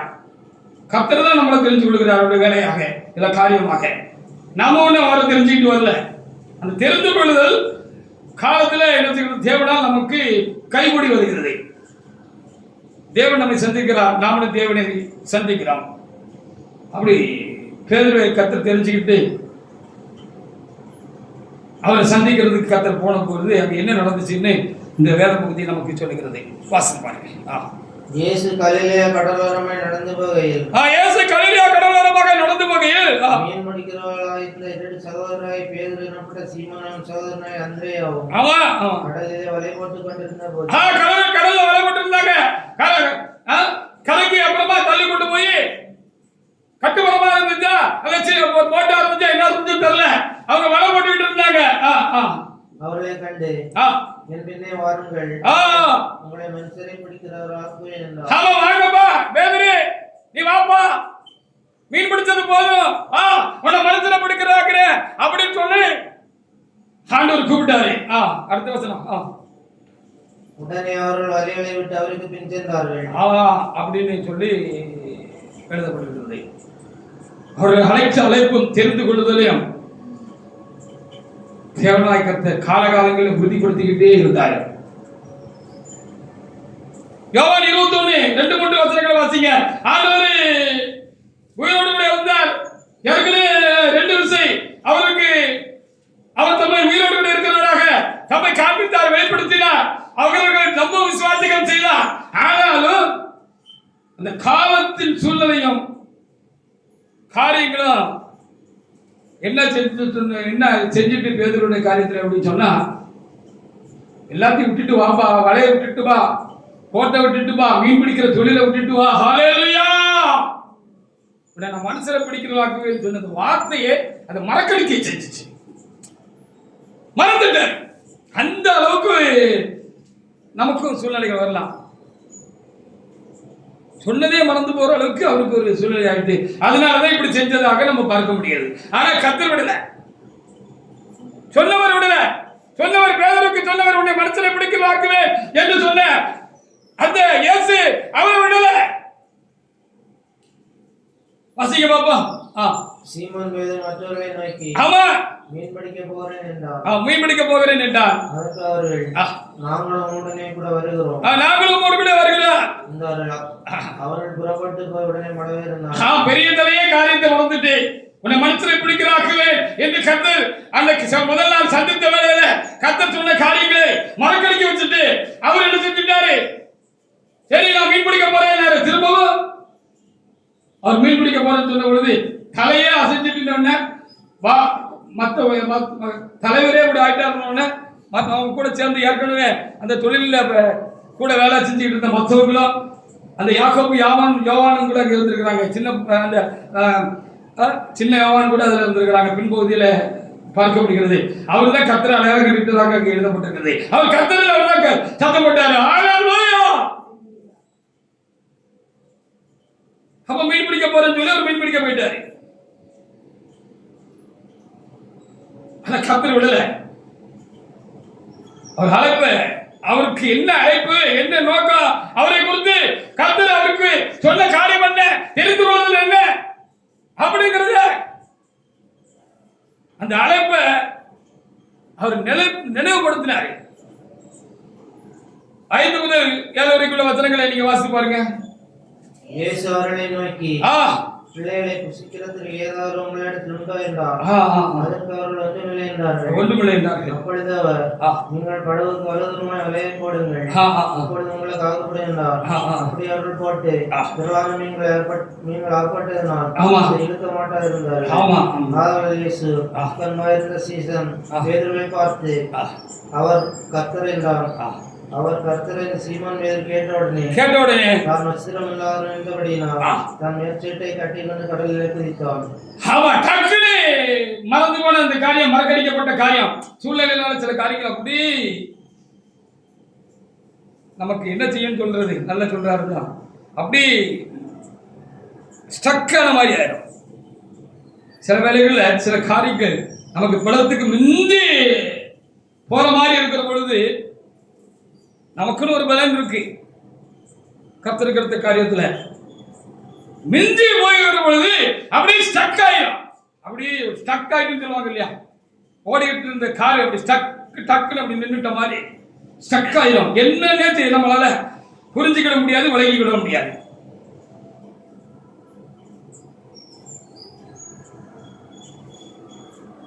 அப்படிப்பட்ட ஒரு சூழ்நிலையில தான் மறந்து இவரு மீன் பிடிக்க போன நேரத்தில் தான் பிள்ளைகளே வலதுபுறமா வலையை போடுங்க அப்படின்னு சொல்லி அங்கே திரளான மீன் ஆகப்பட்ட உடனே அந்த சின்ன யோவானம் மார்பில் சாய்ந்த சின்ன யோவான் முதல்ல அவர் கர்த்தர் அரைஞ்சிக்கிட்டு, அது கர்த்தர் நம்முடைய இயேசு, நம்ம ஏசப்பா அப்படின்னு சொன்ன உடனே இவருக்கு டக்குனு உடம்பு உண்டாயிட்டு பழைய காரியம் ஞாபகத்துக்கு வந்துட்டு. என்ன காரியம்? லூக்கா 5:5 வாசி பாருங்க.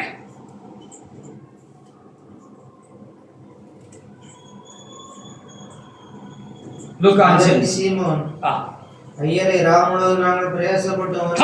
முதல் சந்திப்புல அவரை நம்புகிறதுக்கு விசுவாசிக்கிறதுக்கு நீங்க வா, எல்லாத்தையும் போட்டுட்டு வா, உன்னை மனசுல பிடிக்கிறாங்க சொல்ல பொழுது அந்த வார்த்தை அவர் இழுத்துச்சு. அதனால எல்லாத்தையும் போட்டுட்டு வந்த பொழுது நடந்த சம்பவம், அவருக்கு இங்க அதிகமான மீன் பிடிபட்டு இழுக்க முடியாம வந்த பொழுது அவர் கர்த்தர்னு இந்த சின்னவான்னு சொல்ல பொழுது டக்குன்னு மறுபடியும் அங்க போயிட்டார். அவரு வேது அழைச்ச அழைப்பு அவருக்கு உணர்வு தட்டிட்டு பாருங்க. ஹல்லேலூயா, அழைப்பு உணர்வு தட்டிட்டு ஆவிலோனுடைய வார்த்தையின்படி வலையை போடுகிறேன் என்றான். அந்தபடி அவர்கள் செய்து தங்கள் வலையை கிழிந்து போகத்தக்கதாக மீதியான மீன்களை பிடித்தார்கள். கிழிந்து போகத்தக்கதாக மீன்களை பிடித்தார்கள். இதான் முதல் நம்பிக்கை ஊட்டின காரியம். கர்த்தர் அவருக்கு கிழிந்து போகத்தக்கதாக அவளை நிறைய மீன் இருந்தும் கிழிஞ்சு போகல. இதே சம்பவம் தான் இங்க நடந்துச்சுன்னு யோவான் 21:10-11 எழுதப்பட்டிருக்கிறது பாருங்க. இப்பவும் அதே சம்பவம் நடந்தது. ஹல்லேலூயா. எப்படியாவது நம்மளை நம்ப செய்கிறது கர்த்தருடைய காரியமா இருக்கிறது. நம்ம நம்பிக்கை விட்டு விடாதபடிக்கு நம்ம நம்ப செய்கிறதும், இந்த நம்பிக்கையில நம்மளை உறுதிப்படுத்துறது, நிலைக்க செய்கிறதா, இந்த நம்பிக்கையினாலே நாம் தொடர்ந்து ஜெபம் பண்ணுகிறதா, அதற்காக ஜெபத்திலே போராடுகிறதா,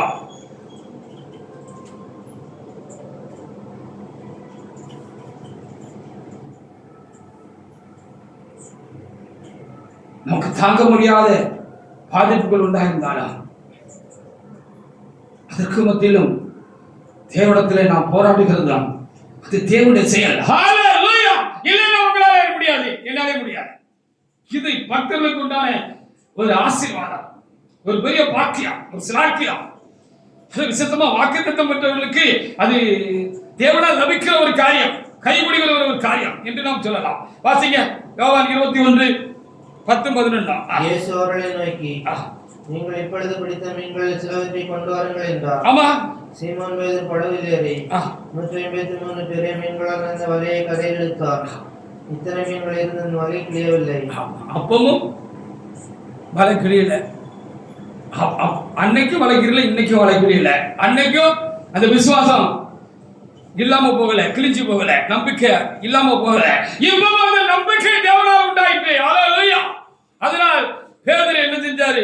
அந்த நம்பிக்கை திரும்பவும் அவருக்கு தேவனால உண்டானபடினால அப்போஸ்தலர் 1:12 முதல் வாசிச்சு பாருங்க. திரும்பவும் நம்மள மனசுல பிடிக்கிறதுக்குல ஆண்டவர் வேலையெல்லாம் விட்டுட்டு வர சொன்னாரு. உனக்கு இருக்கிற ஆசீர்வாதங்களை விட்டுட்டு வான்னு சொன்னாரு. சொந்தத்தை விட்டுட்டு வான்னு சொன்னாரு. ஊரை விட்டுட்டு வான்னு சொன்னாரு. உலகத்தை விட்டுட்டு வான்னு சொன்னாரு. ஆசைகளை விட்டுட்டு வான்னு சொன்னாரு. நம்மள அழைச்ச நோக்கம் அது இல்ல. ஹல்லேலூயா. அப்படிங்கிற அந்த உணர்வு அவருக்குள்ள திரும்பவும் பலமா உருவாகிட்டு இந்த சம்பவத்தினால.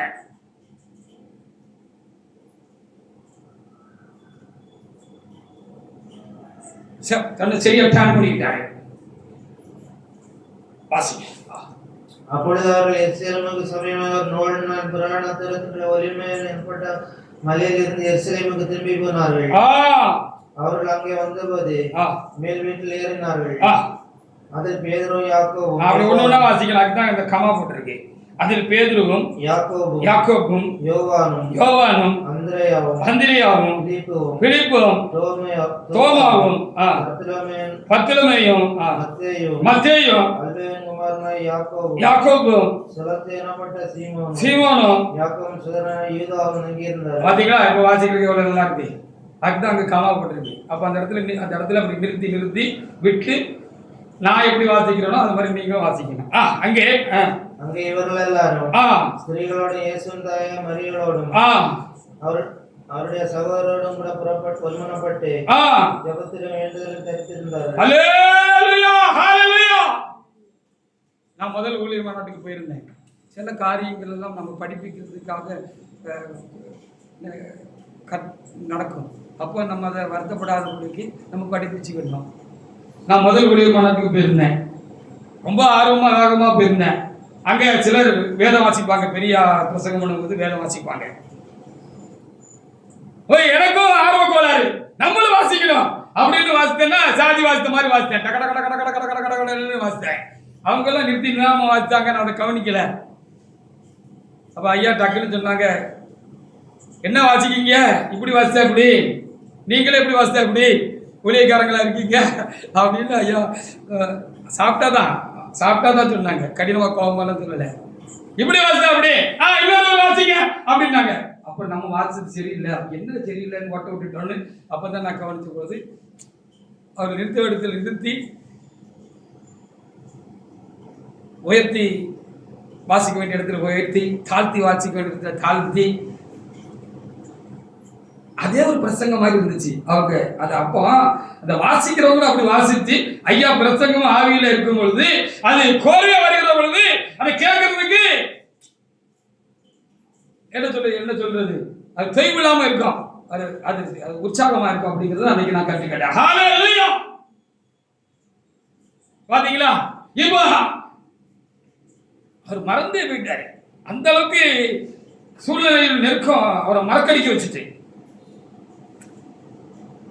அவர் அழைத்த அழைப்பே மறக்கடிக்க வச்சுட்டு, அதனாலதான் மீன் பிடிக்க போறேன்னு போனாரு. ஆனா ஆண்டவர் விட்டாரு. ஹல்லேலூயா. திரும்ப செஞ்சாரு. அதே சம்பவத்தை அங்க நிகழ்த்தின பொழுது இந்த அளவுக்கு நம்ம மதிமயங்கி போயிட்டோமே, கர்த்தருடைய சொன்னதையே மறந்துட்டோமே அப்படின்னு அவரு தன்னை மறுபடி ரிவர்ஸ் பண்ணிக்கிட்டாரு, தன்னை ஸ்டடி பண்ணிக்கிட்டாரு. பண்ணிக்கிட்டதுனாலதான் கீழே விட்டு வந்து திரும்ப அந்த காரியம் நமக்கு வேண்டாம் அப்படின்னு சொல்லிட்டு கர்த்தரால் அந்த நம்பிக்கை ஊட்டப்பட்டபடினால அந்த நம்பிக்கை திரும்பவும் அவருக்குள்ள பெருசாக கர்த்தர் அதை ஊன்றினபடினால அவர் உறுதியாக என்ன செஞ்சுட்டாரு, வாங்கப்பா இனி நம்ம மனுஷனை பிடிக்கிறதுக்காக கர்த்தர் நம்மளை தெரிஞ்சு கொண்டதை நம்ம வாழ்க்கையில நம்ம செய்யலாம் அப்படின்னு சொல்லிட்டு அதற்காக காத்திருக்க போனார்னு சொல்லப்பட்டிருக்கிறார். ஹல்லேலூயா.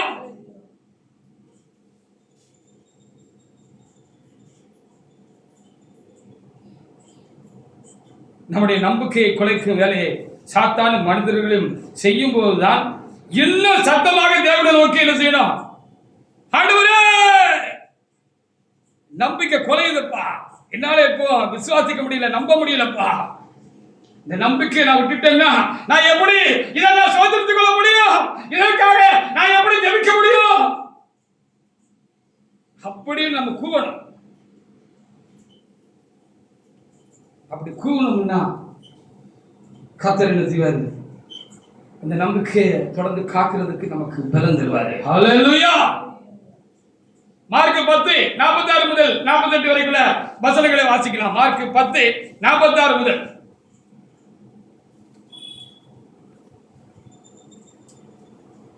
பின்பு அவர்கள் எரிகோவுக்கு வந்திருந்தார்கள். அவருடைய சீஷர்களும் திரளான ஜனங்களும் எரிகோவை விட்டு புறப்படுகிற போது திமேயின் மகனாகிய பர்திமே என்ற ஒரு குருடன் வழியருகே உட்கார்ந்து பிச்சை கேட்டுக் கொண்டிருந்தான். நசரேயனாகிய இயேசு வருகிறார் என்று கேள்விப்பட்டு, இயேசுவே, தாவீதின் குமாரனே, எனக்கு இரக்கம் என்று கூப்பிடத் தொடங்கினார். இஸ்ரவேலிலே மகா பெரிய தீர்க்கதரிசி ஒருவர் வெளிப்பட்டு இருக்கிறார். அவர் பெரிய பலத்த காரியங்களை கிரியைகளை நடப்பிக்கிறார். இதுவரை இருந்த எந்த தீர்க்கதரிசிகளும் செய்யாத பலத்த காரியங்களை செய்கிறார். குருடர்கள் பார்வையடைகிறார்கள், சப்பானிகள் நடக்கிறார்கள், மருத்துவர்கள் உயிரோடு கூட எழுந்திருக்கிறார்கள். அவரால் செய்யக்கூடாத காரியமே இல்லை. தேவனே இறங்கி வந்தது போல இருக்கிறது அப்படின்னு பேசிக்கிட்ட காரியங்களை இவருக்குள்ளே உண்டான அப்படினால அந்த இயேசு இந்த வழியா வந்தா நல்லா இருக்குமே,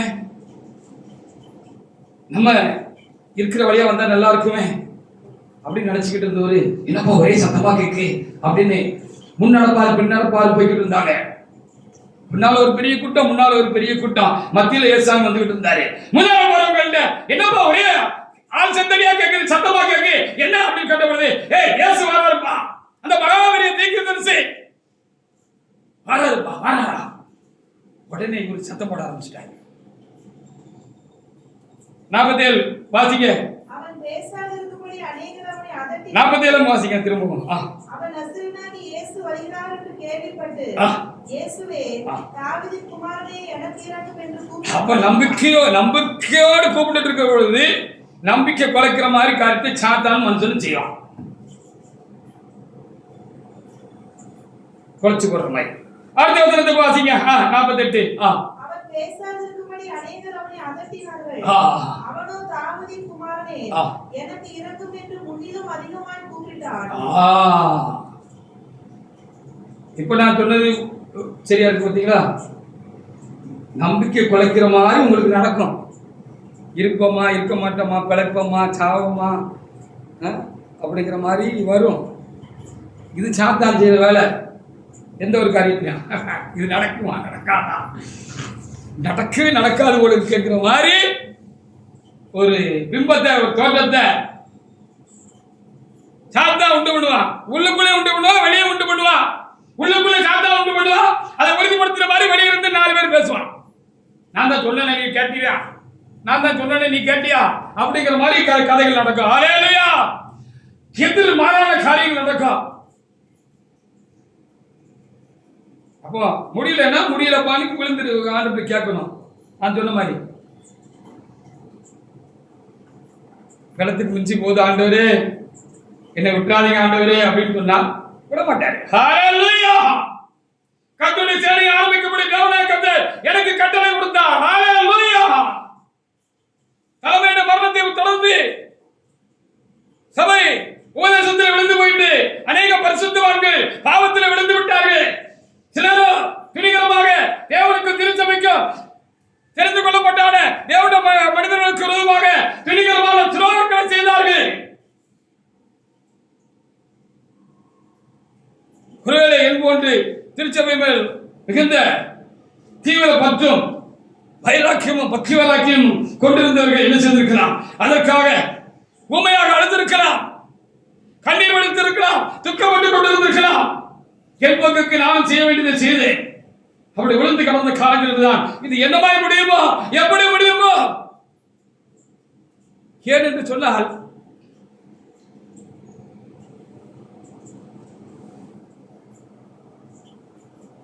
யாரோ ஒருவர் நமக்கு விசுவாசத்தை நம்பிக்கை ஊட்டி திருச்சபைக்கு நம்மை கொண்டு வந்திருக்கிறார்.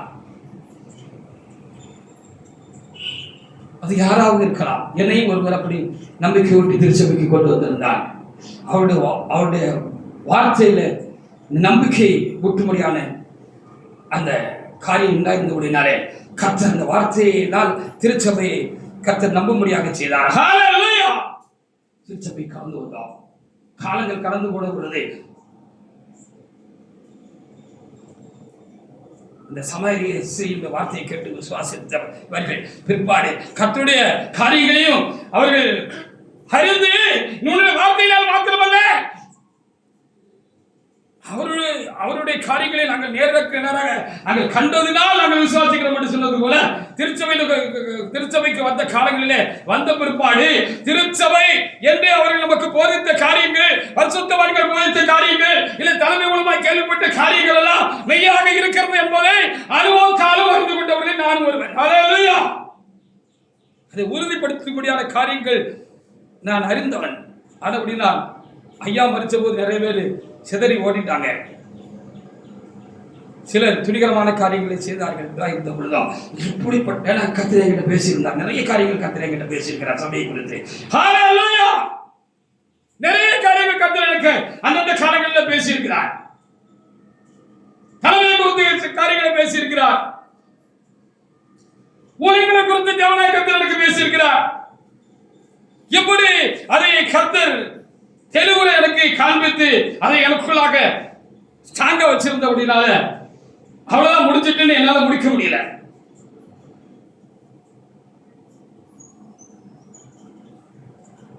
நிறைய காரியங்கள்ல ஒண்ணு இது. ஆண்டவரே நடைமுறை உங்களுக்கு ஒரு விதமாக சில காரியங்களை கர்த்தர் சொல்லியிருக்க முடியும், வேறு விதமாக சொல்லியிருக்க முடியும். ஆண்டவரே இனி ஒரு சபை இல்லை, இதுதான் கடைசி கால சபை என்று நாங்கள் போதிக்கப்படுகிறோம், விசுவாசிக்க செய்கிறோம். அதை இன்னும் உறுதிப்பட நீங்க சொன்னா அதை உறுதிப்படுத்தினா நல்லா இருக்கும் அப்படின்னு நான் பல வேளைகள் நான் தேவ சமூகத்துல நடப்புல நான் செபிச்சு இந்த நாட்களில் ஒரு நாள் கர்த்தர் சொன்னாரே, ஆதி திருச்சபை விழுந்து போகும் என்று சொல்லி எனக்கு தெரியும். அதனால அதுக்கு அந்த மணவாட்டி சபையின் பேர் வைக்கிற மாத்திரமல்ல, அதுக்கு அந்த மணவாட்டிய சபைக்கு நான் பேர் வைக்கிறேன். அது பரமேஸ்வரன் வேண்டும். அப்படி எப்படி வந்துதான் அவர்கள் எப்படியாக அதை அழைத்துக் கொண்டார்கள், ஜெபித்துக் கொண்டார்கள், எழுதிக் கொண்டார்கள். ஆனா இது கடைசி கால இந்த திருச்சபையானது இது மணவாட்டி சபை. இதற்கப்புறம் வேற ஒரு சபை இல்லை. இந்த சபையை பூர்ணப்படும் வரைக்கு ஆய்க்கப்படும். ஆனப்படினால்தான் இந்த திருச்சபைக்கு புதிய எருசலேம் சபை என்று என்னுடைய மனவாட்டிக்கு நான் பேர் வைத்திருக்கிறேன் என்று கர்த்தர் எனக்கு சொன்னார். நல்ல பாருங்க, ஆதி திருச்சபைக்கு பேர் இல்லை, பரம எருசலேம் அப்படி இப்படின்னு பேர் போன்றவர்கள் சொல்லுகிறார்களுடைய சபைக்கு பேர் இல்லை.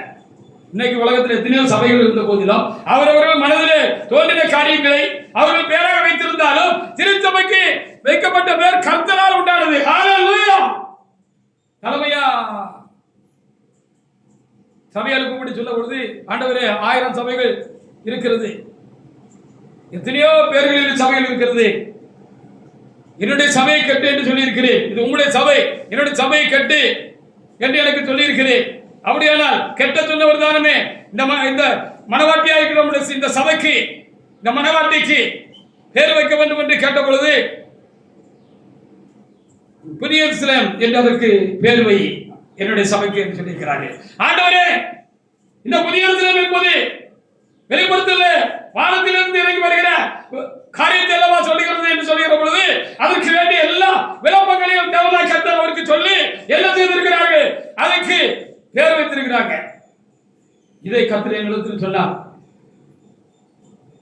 எனக்கு வழங்குற மாதிரி சொன்னார். உங்க வீட்டுக்காரி பேர் என்னன்னு கேட்டார் என்கிட்ட, இன்னொரு பேர் அப்படின்னு சொன்னேன். அது கடைசி வரைக்கும் அதானே அப்படின்னு சொல்லி கேட்டாரு. வேற பேர் கிடையாது அப்படின்னு சொன்னார். பேர் மாற்ற முடியுமான்னு கேட்டாரு, ஆளை மாற்ற முடியுமான்னு கேட்டாரு. இல்லாமல் சொன்னேன். அப்படியானா இது என்னுடைய கடைசி கால மனவாட்டி திருச்சபை, அதற்கு பேர் வைத்தவன் நான். நான் இதான் அப்படின்னு சொல்லி இருந்ததுனால நான் என்ன செய்தேன், விழுந்து கிடந்த பொழுது கர்த்தர் என்னை தூக்கி விட்டு, ஏன் விழுந்து கிடக்கிற சாலமோன் எழுந்திரி என்று சொல்லி ஹல்லேலூயா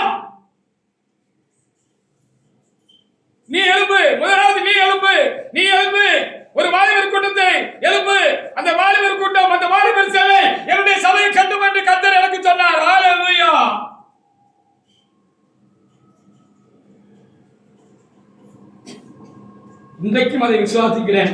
அந்த விசுவாசத்தின் ஆவினால் உங்கள் மத்தியிலே தீர்க்கமாக அதை தேவாவினால் அதை உறுதிப்பட அதை சொல்லுகிறேன் என்று சொன்னால், இந்த நம்பிக்கை அந்த விசுவாசமும் இதை எனக்கு சொன்னவராலே எனக்குள் அவர் அதை ஸ்ட்ராங்கா வச்சிருக்கிறார். ஹல்லேலூயா. நான் நினைக்கிறேன் நம்ம பலவீனமா இருக்கிறோமோ அப்படின்னு நினைக்கிறேன். இல்லை, நான் பலவீனப்பட விட மாட்டான். நான் பலமாக இருக்கிறேன் நம்பிக்கையில, விசுவாசத்திலே. ஹல்லேலூயா. வந்தவங்க எல்லாம் போயிட்டாங்க, ஏறக்குறைய எல்லாரும் போயிட்டாங்க. சாஜி ஒரு ஆள் தான் இருக்காங்க கர்த்தருடைய சேனையில. விசுவாசித்தவங்க எல்லாம் போயிட்டாங்க, சாட்சி சொன்னவங்க எல்லாம் போயிட்டாங்க, சண்டை போட்டவங்க எல்லாம் போயிட்டாங்க, குடும்பத்துக்கு சொன்னவங்க எல்லாம் போயிட்டாங்க, குடும்பமா போயிட்டாங்க. நேற்று வரைக்கும் சேனைக்காக ஜெபித்தவங்களால எனக்கு ஜெபிக்க முடியல, வாயில வார்த்தை வரல. ஹல்லேலூயா. எனக்குள்ள மகனே, நிச்சயமாகவே முடிவுண்டு இந்த காரியத்துல. ஒரு நம்பிக்கை வீண் போகாது என்று கர்த்தர் ராத்திரி மாத்திரமல்ல அப்பப்போ அந்த நம்பிக்கை எனக்குள்ள ஊட்டாது இருப்பார் என்று சொன்னால், நான் இங்கே இல்லை, என்னை சார்ந்தவன் இங்கே இல்லை. உங்கள் நம்பிக்கையும் தேவனால் காக்கப்படும். அதற்காக இதை நான் சொல்ல வேண்டியது காரியமா இருக்கிறது. சொல்லுகிற பொழுது நானும் பலப்படுறேன். ஹல்லேலூயா.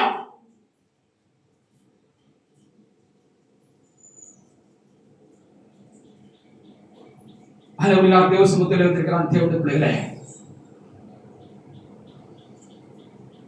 இந்த நம்பிக்கையினாலே நாம் என்ன செய்கிறோம்? இறைவனை நாம் கிட்டி செல்கிறோம். மத்தேயு 14:20 வாசித்து முடிக்கலாம். அழைத்தவர் உண்மையுள்ளவராய் இருக்கிறார், நாம் குறைவுள்ளவர்களாய் இருக்கிறோம், நாம் பலவீனராய் இருக்கிறோம். நம்முடைய நம்பிக்கை பலமுள்ளதல்ல. நாம் விசுவாசிக்க நாம் பலசாலிகள் அல்ல, ஆனால் விசுவாசிக்கிறோம், நம்புகிறோம், ஜெபிக்கிறோம், காத்து கிடக்கிறோம். மார்ச் மாசம் 5ஆம் தேதி 2020 இந்த கர்த்தருடைய சேனை தேவனால் எழுப்பப்பட்டது. ஹல்லேலூயா.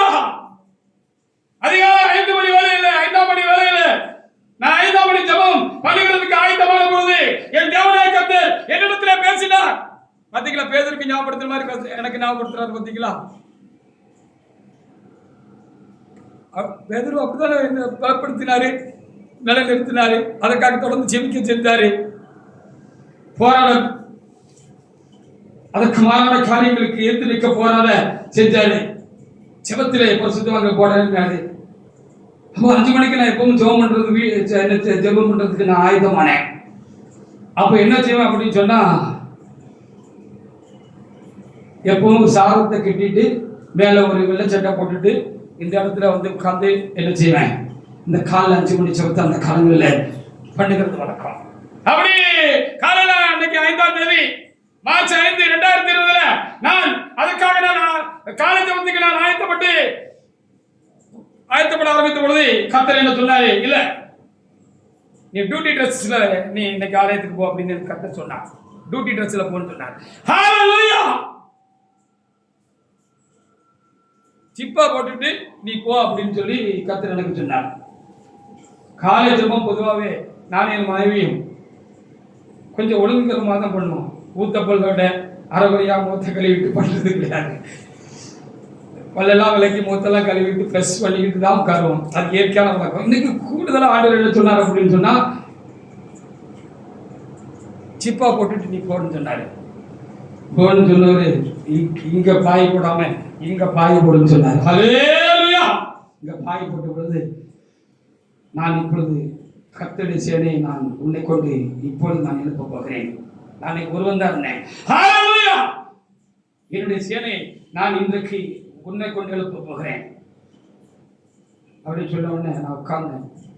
கர்த்தர் ஜெபிக்க செய்தார், நான் ஜெபித்தேன். ஹல்லேலூயா.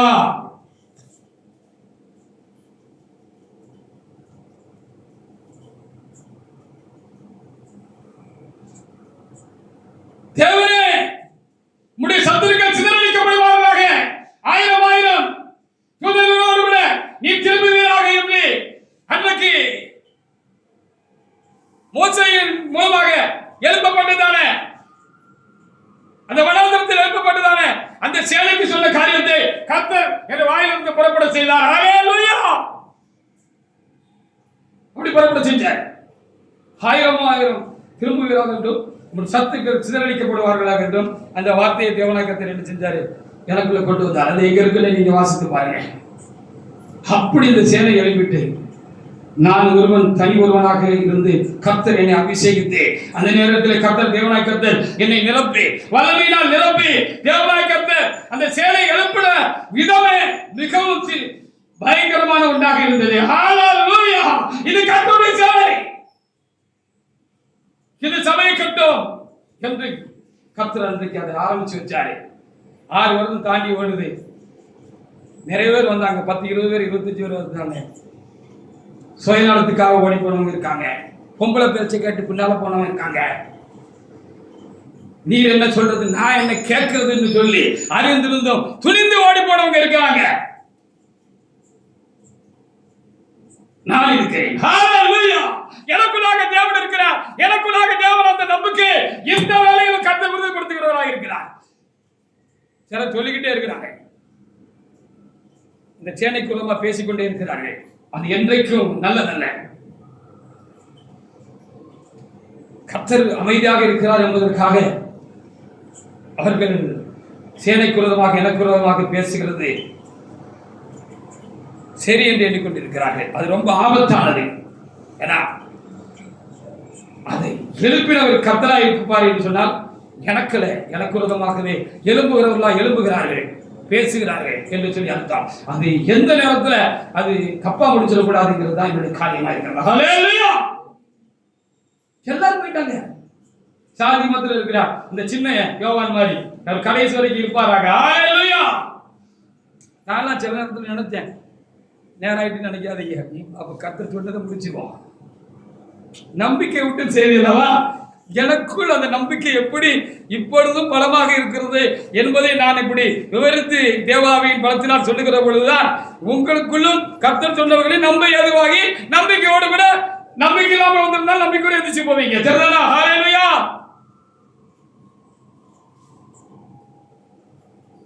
சாதி ஒரு ஆள் தான் இருக்க.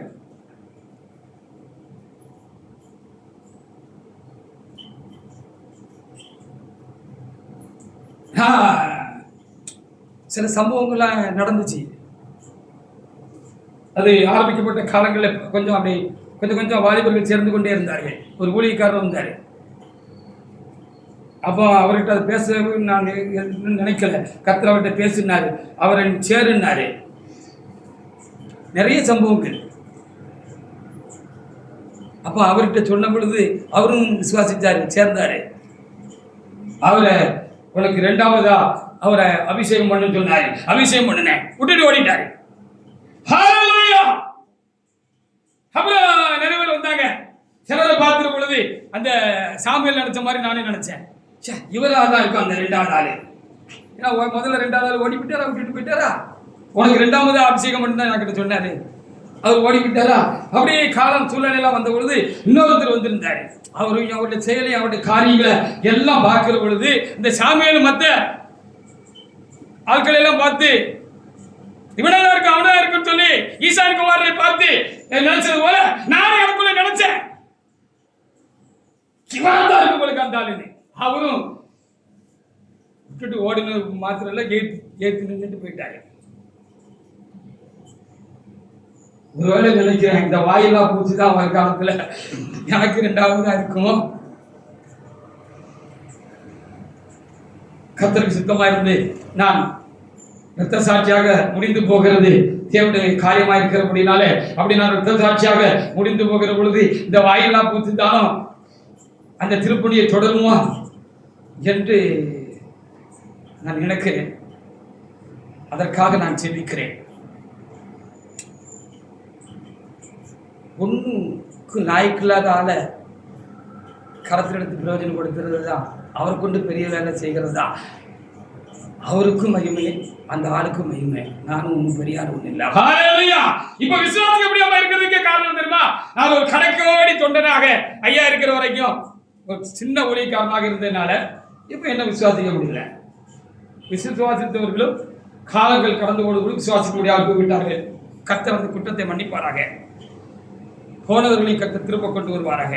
ஆனபடினால் நம்பிக்கை ஊட்டும் வார்த்தை கர்த்தர் உங்களுக்கும் தந்திருக்கிறார். எனக்கு மாத்திரமல்ல, எனக்குள்ளே அந்த நம்பிக்கை பெருக்கவும் விசுவரவும் எடுக்கவும் கர்த்தரால் கூடும் என்று சொன்னார். நீங்களே நம்புகிற நம்பிக்கையிலே உங்களை உறுதிப்படுத்தி நிச்சயமாகவே முடிவுண்டு உன் நம்பிக்கை ஒன்று வீண் போகாது என்று உங்களை ஆசீர்வதிக்கவும் சொன்னதை செய்தி நிறைவேற்றி முடிக்கவும் தேவனால் ஆகும் என்று தேவாவியாளர் கொடுத்த வார்த்தைகளுக்காக என் தேவனாய் கர்த்தரை நான் சோதரிக்கிறேன். கர்த்தர் இந்த வார்த்தைகளை ஆசீர்வாதமாக ஆவியானுடைய வார்த்தைகள் ஒவ்வொருவருக்குள்ளும் பேசட்டும், கிரியை நடப்பிக்கட்டும். நம்பிக்கை நாவினால் நாம் நிரப்பப்படுவோமாக. அந்த நம்பிக்கையினால் தேவ சித்தம் செய்து நிறைவேற்றி முடிப்போமாக. கர்த்தர் இந்த வார்த்தைகளை ஆசீர்வதிப்பாராக. ஆமென்.